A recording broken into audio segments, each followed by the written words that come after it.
சேலில் offer கொடுக்கறனால ஒரு புது phone வாங்குறீங்க. அதோட ஹாப்பினஸ் உங்ககிட்ட எவ்வளோ நாள் இருக்கும்? Welcome to my channel. This is day 24 of 50 day money challenge. இன்னைக்கு நம்ம பார்க்க போகிறது ஒரு சைக்காலஜிக்கல் மேட்டருங்க, த ஹெடோனிக் அடாப்டேஷன். இந்த கான்செப்ட் என்ன சொல்லுது அப்படின்னா, நம்ம மைண்ட் புதிய விஷயங்களுக்கு குவிக்காகவே அடாப்ட் ஆகிருமா. சப்போஸ் நீங்கள் ஒரு கார் வாங்கிலையோ புது ஃபோன் வாங்கிலையோ அதோட ஹாப்பினஸ் ஃபியூ டேஸ்க்கு தான் இருக்கும், அதுக்கப்புறம் நார்மல் ஆகிடும்.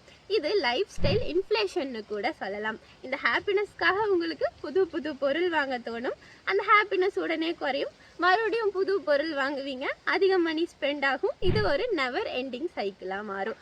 ஸோ இங்கே ரூல் என்னன்னா, உங்களோட எக்ஸ்ட்ரா மணியை வச்சுட்டு திங்ஸ் வாங்காமல் அதை எக்ஸ்பீரியன்ஸ்க்கோ இல்லை லாங் டேர்ம் ஃபினான்ஷியல் ஃப்ரீடமை உருவாக்குறதுக்கும் நீங்கள் ஸ்பெண்ட் பண்ண போகிறீங்க.